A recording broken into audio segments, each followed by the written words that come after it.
बहुत अंतर होगा भाव का, और जो सच्चा भाव होगा वही परमात्मा को मिलेगा।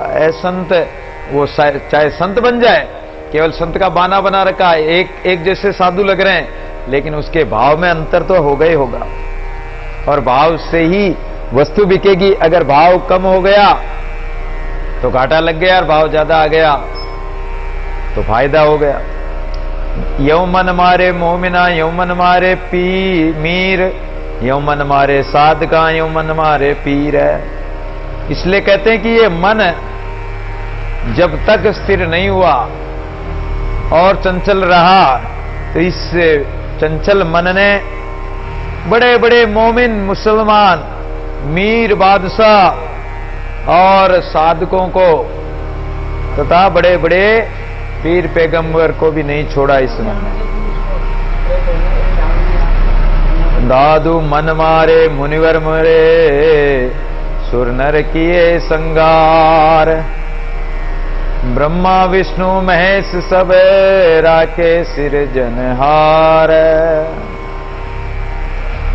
मन के मारे बड़े बड़े मुनिवर, देवता, सुर देवता, मनुष्य और मन के द्वारा मारे गए।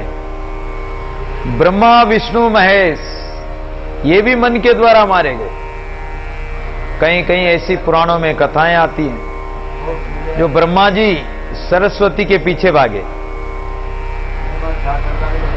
महेश भगवान एक भीलनी के पीछे भागे।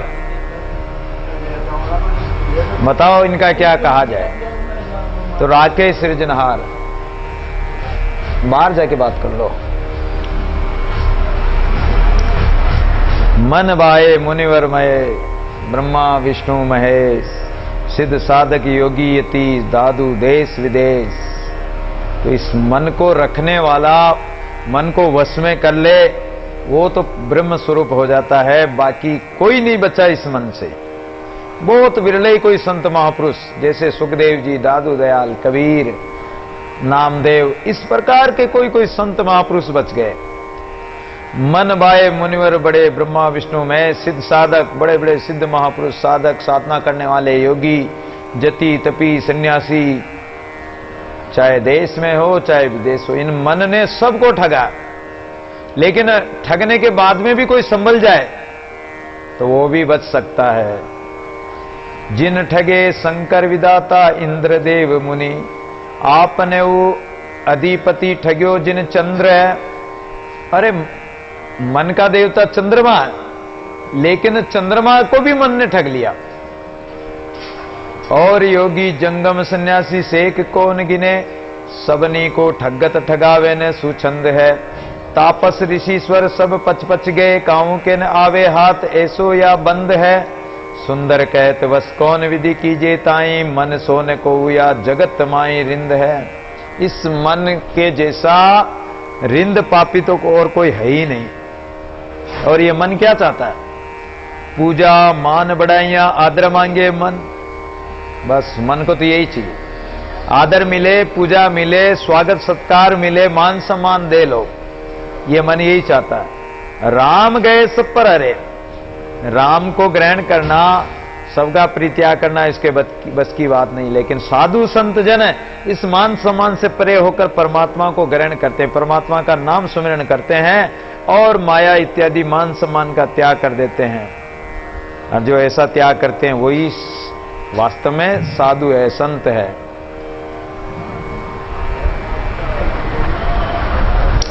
जहां जहां आदर पाइए तहां तहां जीव जाए, बिना आदर दीजिए राम रस छाड़ हला हल खाए। इस मन को जहां जहां आदर मिलता है, इस जीव को जहां जहां प्रेम मिलता है, आदर मिलता है, ये वहीं जाता है। और जहां बिना आदर के, जहां राम रस मिलता हो, सत्संग मिलता हो, तो वहां नहीं जाएगा, वहां नहीं बैठेगा। उस सत्संग को छोड़कर विषय रूपी विष, हलाल जहर खाने को तैयार हो जाएगा, लेकिन सत्संग में जाकर नहीं बैठेगा। एक बार दादू जी महाराज आमेर में विराजमान थे। उस समय सत्संग चल रहा था। दादू जी महाराज प्रतिदिन सत्संग करते थे। तो राजा मान सिंह, बड़े बड़े राजपूत, बनिया, सब गांव के लोग, आमेर राजधानी थी तो वहां के लोग सत्संग के लिए आते थे, सत्संग सुनते थे महाराज का। एक कोई राजपूत भी उसमें सत्संग सुनने आता था। तो सत्संग सुनने आता था तो एक दिन उनके कोई मेहमान आ गए। मेहमान को भोजन कराकर और बोले कि मैं तो सत्संग के अंदर जा रहा हूं सत्संग सुनने के लिए, और आप चलना चाहो तो चलो, आराम करना चाहो तो आराम करो। भाई मेहमान है, मेहमान को अपन जोर जबरदस्ती तो कह नहीं सकते, प्रेम से कह दिया।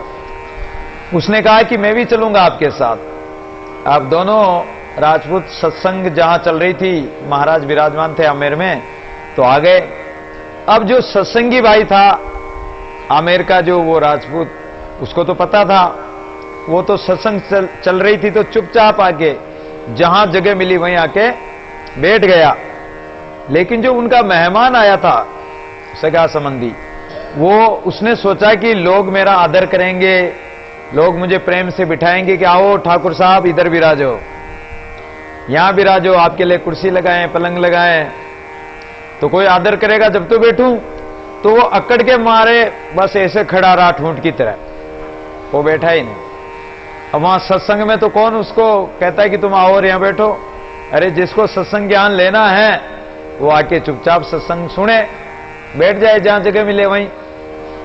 और सत्संग में आने वाला तो निर्मल हो जाता है, निर्मल स्वभाव का हो जाता है, उसमें अकड़ नहीं होती है, अहंकार नहीं होता है।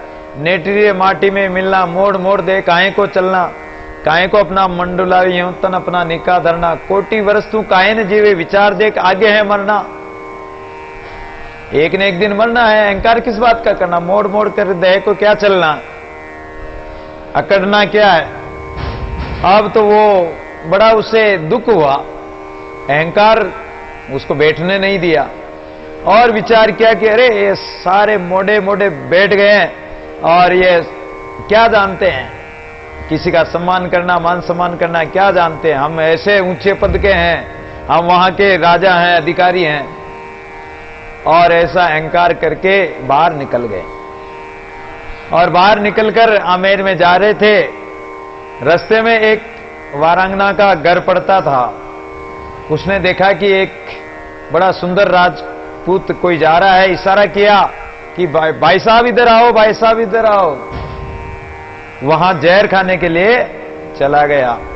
दादूजी महाराज ने त्रिकाल दृष्टि होने के कारण दादूजी महाराज उस बात को जान गए और दादूजी महाराज ने उसी समय ये साखी बोली कि जहां जहां आदर पाइए तहां तहां ये जीव जाए। जहां इसको आदर मिलता है ये जीव चाहे विषय हलाल खाने के लिए भी चला जाता है। बिन आदर दीजिए राम रस छोड़ हलाल खाए। जहां यहां सत्संग में उसको आदर नहीं मिला तो ये जहर खाने के लिए चला गया। अब बाद में वो जो सत्संगी राजपूत था वो बोला, महाराज मेरे साथ मेरे एक मेहमान आए थे, वो कहां गए? बोले कि वो तो कहीं जहर खाने गए। करणी किरका को नहीं कतनी अनंत पार, दादू यूं क्यों पाए रे मन मूड गंवार। कथनी और करनी, कथन तो शास्त्रों का, वेदों का, पुराणों का हमारे पास बहुत है। हम 2 महीने में पूरी दादुवाणी बांस देंगे, भक्तमाल बांस देंगे और कोई सत्संग के द्वारा खूब कथन कर देंगे। लेकिन करनी कितनी है हमारी, हमने कितना उसको धारण किया, कितना जीवन में उतारा। हमने झूठ छोड़ा, हमने कोई पाप करना छोड़ा या किसी की निंदा करना छोड़ा, कपट धोखाधड़ी करना छोड़ा, नहीं छोड़ा। तो कथनी कथनी से हमारा कल्याण नहीं होगा। न तो मेरे बांचने से मेरा कल्याण होगा, न आपके सुनने से आपका कल्याण होगा। जब जीवन में उसको उतारोगे, अपने अंतरात्मा में धारण करोगे और उसके अनुसार अपना जीवन बीतेगा। कि हम किसी का भला नहीं कर सकते तो मत करो, लेकिन किसी का बुरा मत करो। भला ना कर सको किसी का तो बुरा मत करना। फूल नहीं बो सकते तो कांटे तो किसी के लिए मत बोना। सत्यराम। तो इसलिए हम किसी का भला नहीं कर सकते तो बुरा मत करो। किसी को रोटी नहीं दे सकते तो मत दो, लेकिन किसी को कोसो तो मत देवो तो आपका भला। किसी को पानी नहीं पिला सकते हो प्यासे को पानी पिलाया नहीं, बाद गंगा नहाने से क्या फायदा। मत पिलाओ लेकिन ढोड़ो तो मत। मैं पिया, मेरा बेल पिया, और चाहे कुआ ढस पड़ो, ऐसा मत करो कभी। अरे लोग तो प्याऊ लगाते हैं, धर्मशालाएं खोलते हैं और पुण्य का काम करते हैं, क्षेत्र खोलते हैं, जगह जगह टंकियां, पानी की टंकी बनाते हैं, ठंडा जल के प्याऊ लगाते हैं। और हम अगर ऐसा करेंगे तो कैसे पार पड़ेगी। इसलिए और किसी के साथ धोखाधड़ी नहीं करें। हम किसी को दो मुट्ठी नाज नहीं दें तो मत दो, लेकिन किसी का कोसो तो मत। किसी के साथ छल कपट तो मत करो, किसी की निंदा मत करो, किसी का तिरस्कार अपमान मत करो। और सहज भाव से, मध्य मार्ग से अपना जितना भजन साधन हो सके करते रहो। तो करनी कीर्का को नहीं, हमारी करनी तो एक कणु का जितनी भी नहीं।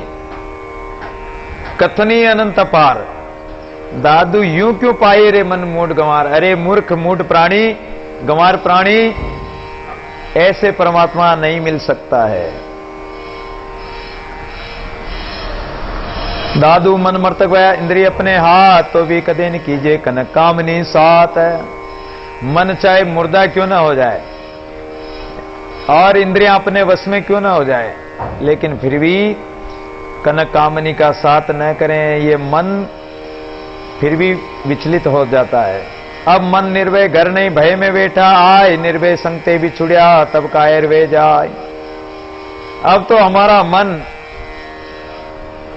निर्भय रूपी घर में है नहीं और ये संसार में भटक रहा है।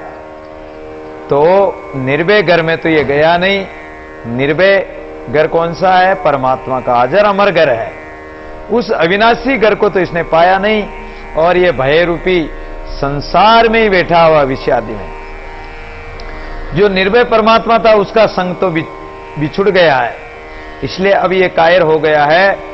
और अब ये कायर होने के कारण अब ये जन्म मरण से छूट नहीं सकता है। जब मन मर्तक वेरे इंद्री बल भागा, काया के सब गुण तुझे निरंजन लागा। और किन्हीं किन्हीं जीवन मुक्त महापुरुषों का मन अगर जीते जी जीवन मृतक हो जाए, यानी जीते जी मृतकवत हो जाए, इंद्रियों का बल खत्म हो गया और काया के सब गुण त्याग दिए, तो समझो कि ये निरंजन परमात्मा में स्थिर हो जाएगा, उस ब्रह्म में लग जाएगा। आदि अंत में देख रस टूटे नहीं धागा, दादू एक रह गया तब जानी जागा। इसलिए जीवन पर्यंत, आदि से लेकर अंत तक, मरण पर्यंत तक इस मन को उस एक रस राम नाम में लगाए रखो। ये मन की लगन टूटे नहीं। जो डोरी है बांधी परमात्मा से, तो वो डोरी टूटे नहीं। दादू एक के रह गया तब जानी जागा। जब इस प्रकार हमारा मन एक परमात्मा में रह जाए, तब समझ लो कि वो उपदेश धारण कर लिया है गुरु का और अज्ञान निद्रा से सचेत होकर परमात्मा में लग गया है। दादू मन के शीश मुख अस्तपाव है जीव, सरुण नेत्र रसना रटे दादू पाया पीव। इस मन के तो 40 सिर है। मन में 40 शेर होता, ऐसे ही इस मन में 40 सिर हैं और इसके मुख हैं, वासना रूपी मुख है। हाथ, पांव, श्रवण, नेत्र, रसना रटे दादू पाया पीऊ। तो मन के द्वारा अब कह रहे हैं कि हमारा सिर परमात्मा के आगे झुके, ये जीव का सिर परमात्मा के आगे झुके। हाथ हरि के काम आए परोपकार में, मुख से परमात्मा के नाम का उच्चारण करें। पांव परमात्मा के मार्ग में चले, श्रवण परमात्मा की कथा सुने, नेत्रों से परमात्मा का दर्शन करें और रसना अपनी जीभ परमात्मा का नाम रटे। तो परमात्मा पिया को आप अपने घर में, अपने घट में ही पालोगे, कहीं दूर जाने की आवश्यकता नहीं है। जय के नवाए सब नवे सोई सिर कर जान, जय के बुलाए बोले सोई मुख प्रमाण। जिस स्थान में जिसको नमस्कार करने से सबको नमस्कार हो जाता है, अर्थात जय के नवाए सब नवे, जिस परमात्मा को नमन करने से जिस परमात्मा को सुमिरन करने से सबका सुमिरन हो जाता है, सबको नमस्कार हो जाता है, तो जो सोई सिर करिए जान, उस परमात्मा को अपना ये सिर अर्पण कर दो, उस परमात्मा को झुका दो, तो सब को झुक गया। जय के बुलाए बोलिए, परमात्मा का नाम सुमिरन कर लिया, बोल दिया, राम नाम बोल दिया, तो सब कुछ उसमें आ गया। इससे बड़ा प्रमाण और क्या होगा, जो तुम्हें अन्यत्र भटकने की आवश्यकता है। कहीं नहीं जाओ, जिस परमात्मा को सुना दो अपनी वाणी, अपनी पुकार, अपने दिल के अंदर की पुकार सुना दो कि हे प्रभु हमारी प्रार्थना स्वीकार कीजिए, और सोई श्रवण सयान, कानों से भी उस परमात्मा के सत्संग को सुनो, और उन्हीं के दिखाए वो देखता है, और वही अपनी आंखों में बैठकर देख रहा है, दिखाता है। तो जो परमात्मा अनुभव कराए दिखाए वो देखो, सोई नैन सुजान, वही हमारे नेत्र अर्थात प्रभु को देखते रहे सर्वत्र, वही नेत्र अच्छे हैं। दादू मन ही सो मल उपजे, मन ही सो मल धोई, सीख चले गुरु साधु की तो निर्मल होई। मन के द्वारा ही मल उत्पन्न होता, मन में अच्छे विचार आते हैं, मन में गंदे विचार आते हैं। अच्छे विचारों से मन के मेल विकार को धो डालो और निर्मल हो जाओ। मनी माया उपजे, मनी माया जाय, मन ही राता राम सो मनी रया समाय। मन एवं मनुष्याणाम कारणम बंध मोक्षयो, मन क्या है, ये बंधन का कारण है और मोक्ष का भी कारण है। मन के द्वारा ही बंधन होता है और मन के द्वारा ही मोक्ष होता है।